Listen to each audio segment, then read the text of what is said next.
اعوذ باللہ من الشیطان الرجیم بسم اللہ الرحمن الرحیم۔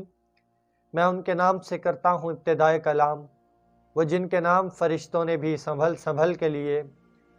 اللہم کل ولیک الحجت ابن الحسن صلواتک علیہ وعلی آبائے فی ہذہ الساعۃ وفی کل ساعہ ولیاں وحافظا وقائدا وناصرا ودلیلا وعینا حتی تسکنہ ارضک طوعا وتمتع فیہا طویلا برحمتک یا ارحم الراحمین۔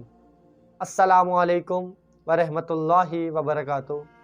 ماہ مبارک رمضان آپ سب کو دل کی گہرائیوں سے سید محمد رضوی کی طرف سے بہت بہت مبارک ہو۔ اپنے وجود کو اس حد تک بلند کریں کہ امام زمانہ کے نوکروں کی فہرست کی لسٹ میں ہم آ سکیں، اور اپنے آپ کو اس حد تک بلند کریں کہ لوگ کہیں کہ علی کا شیعہ ہو تو ایسا ہو۔ خدا را اپنے وجود کو بلند کریں، تقوی الہی تک پہنچیے، اور جس چیز سے خدا نے منع کیا اس سے منع ہو جائیے۔ مومنین کا دل نہ دکھائیے، مومنین سے عاجزی انکساری کے ساتھ بات کیجیے۔ کم آ جانا، مشہد چلے جانا، نجف چلے جانا، شام چلے جانا، مکہ چلے جانا، مدینہ چلے جانا کوئی کمال کی بات نہیں ہے۔ کمال کی بات یہ ہے کہ ان پاک جگہوں پر جا کر اپنی روح کو پاک کر لینا، یہ کمال ہے۔ نہیں تو کربلا میں 1400 سال پہلے آپ دیکھیں، کربلا میں یزید کے نمائندے تھے، کربلا میں شمر لعین تھا، کربلا میں عمر ابن سعد تھا۔ کیا فائدہ؟ کوئی فائدہ نہیں۔ فائدہ تب ہے کہ کربلا جا کر حسین کی صف کی طرف ہونا، تب فائدہ ہے۔ نہیں تو اہدنا الصراط المستقیم وہ بھی پڑھ رہے تھے، اہدنا الصراط المستقیم حسین والے بھی پڑھ رہے تھے، لیکن فرق کہاں تھا؟ فکر کا فرق تھا۔ حر علیہ السلام نے ذکر کے ساتھ فکر کی تو حر علیہ السلام بن گئے۔ ان یزیدیوں کے نمائندوں نے فکر نہیں کی، صرف ذکر کیا تو پتہ نہیں چلا ان کو کہ اہدنا الصراط المستقیم کہاں ہے، اور نہ آج تک پتہ چل سکا۔ کیوں؟ کیونکہ فکر نہیں کر رہے۔ صرف ذکر زبان پر ہے، فکر نہیں ہے، تو اس چیز کا کوئی فائدہ نہیں۔ وہ صرف ایک مجسمہ ہے جو کہ چلتا پھرتا ہے بس، اور اس کے علاوہ اس کے اندر نہ انسانیت ہے نہ بندگی ہے۔ اس کے علاوہ اس کے اندر انسانیت نام کی کوئی چیز نہیں ہے۔ تو اپنی فکر کو بلند کیجئے۔ اسی کے ساتھ ایک واقعہ جو کہ گزشتہ دنوں میں دیکھا گیا کہ کربلا کی خاک شفا بیچی گئی، نیلام کی گئی۔ اللہ اکبر۔ خدا ان کی فکروں کو ہدایت دے تاکہ ان کو پتہ چلے کہ وہ کس محفل میں جا رہے ہیں اور کیا کر رہے ہیں، اور وہ کیا اپنے ساتھ کر رہے ہیں اور اپنے دین کے ساتھ کیا کر رہے ہیں۔ خدا ان کو فکر عطا کرے، الہی آمین۔ فکر تو ہے، مگر حب دنیا، حب مال، حب شہرت کی لالچ میں انہوں نے اپنی آخرت کو بیچ ڈالا۔ وہ کیسے؟ وہ ایسے کہ انہوں نے خاک شفا کی نیلامی کی، خاک شفا تقسیم کر دی، بیچ دی، نیلام کر دی اس کی۔ اور اگر بیچنے پہ آپ کو واقعہ سنایا جائے تو غالباً شیخ حسن تھے کربلا میں، اور وہ بہت نیک تھے، بہت پاکیزہ تھے، تقوی الہی پر تھے۔ خادم امام حسین علیہ السلام کا جو سب سے بڑا خادم ہوتا ہے، جس کے انڈر خادم کام کرتے ہیں، اس کا انتقال ہو گیا، اور وہ سارے خادموں کی میٹنگ ہوئی۔ انہوں نے کہا اب ہم کس کو اپنا خادم بنائیں جو کہ رول ماڈل بھی ہو، ہمارے لیے بھی، ظاہروں کے لیے بھی۔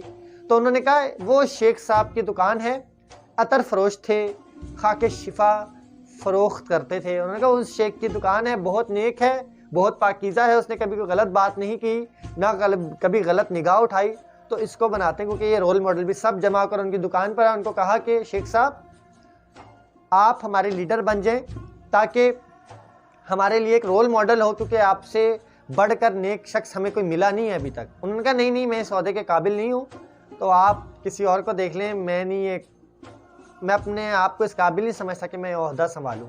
تو انہوں نے کہا نہیں ہم نے آپ کو سمجھا ہے، آپ اس قابل ہیں، آپ نیک ہیں، پارسا ہیں، تہجد گزار ہیں، پنجگانہ نماز ادا کرتے ہیں، تقوی الہی آپ کے اندر ہے، تو خدا را آپ ہمیں یہ اعزاز حاصل کریں کہ آپ ہمارے سربراہ بن جائیں۔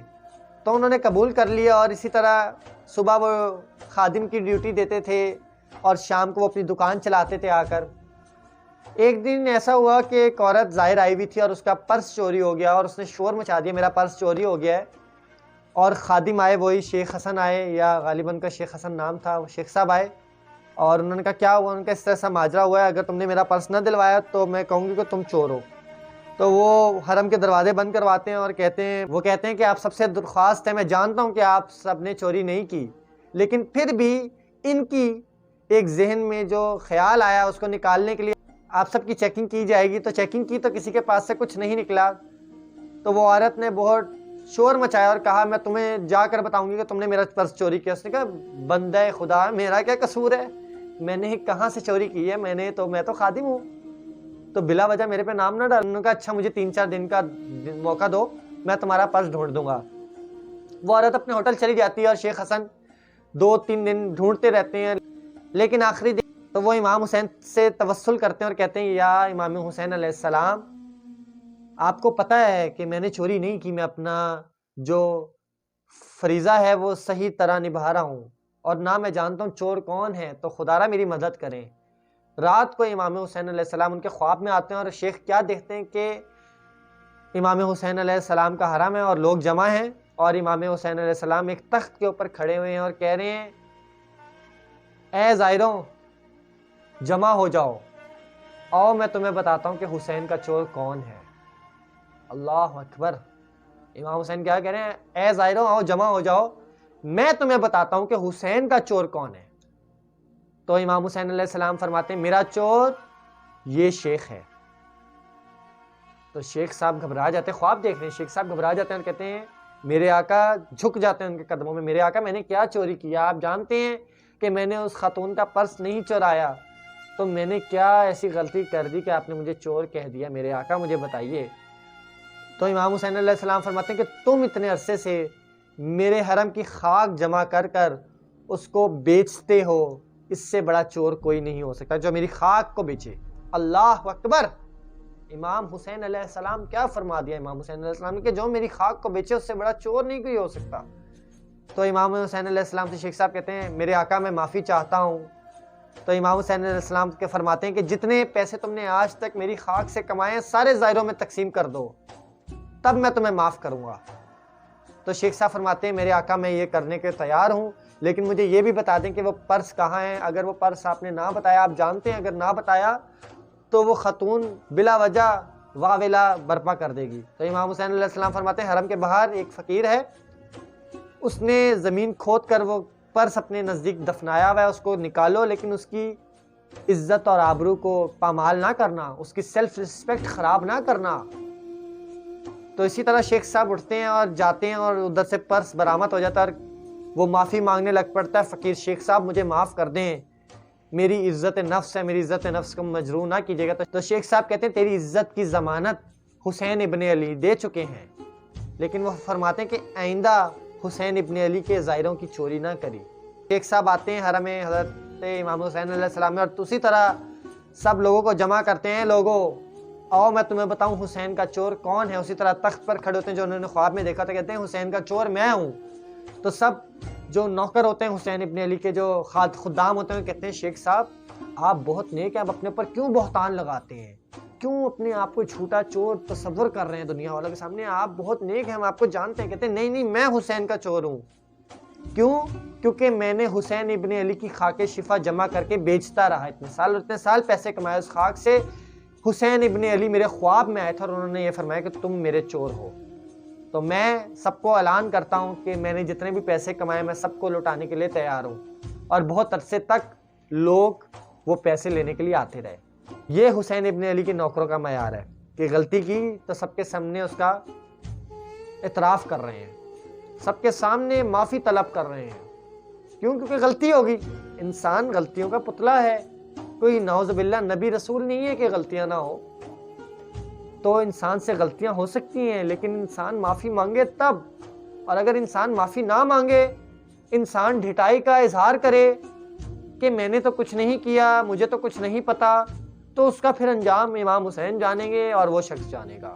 یہ ایک چھوٹا سا واقعہ بیان کیا ہے۔ خدا را اپنی فکروں کو بیدار کیجئے، اپنی توجہوں کو بیدار کیجئے کہ ہم کیا کر رہے ہیں، ہمیں اپنا تزکیہ نفس کرنا آ رہا ہے کہ نہیں آ رہا؟ کیا ہم علم سیکھ رہے ہیں لیکن ہمارے وجود کے اندر وہ علم کا اثر ہو رہا ہے یا نہیں ہو رہا؟ ہم ایک چھوٹی سی بات مومنوں کی لے کر اتنا بڑا وابیلا مچا رہے ہیں، کیا ہم یہ صحیح کر رہے ہیں؟ ہم اتنی چھوٹی سی بات کو اتنا بڑا بنا کر پیش کرتے ہیں اور مومنوں سے جھگڑا کر لیتے ہیں، کینہ رکھ لیتے ہیں، تو اس علم کا کوئی فائدہ نہیں ہے، اس انسانیت کو کوئی فائدہ نہیں ہے کہ آپ نے اپنے دلوں میں کینہ رکھا ہوا ہے، آپ نے اپنے دلوں میں بغض رکھا ہوا ہے کسی مومن کے خلاف، تو وہ پھر آپ مومن کی لسٹ میں نہیں آتے، وہ پھر آپ بناوٹی مومن ہیں، پھر بناوٹی چیز کھوکھلی ہوتی ہے اندر سے۔ تو خدا را اپنے علم پر، اپنے عمل پر توجہ دیجئے تاکہ پتہ چل سکے کہ آپ کس صف میں کھڑے ہیں۔ اسی کے ساتھ ہمیں اجازت دیجئے۔ والسلام علیکم ورحمۃ اللہ وبرکاتہ۔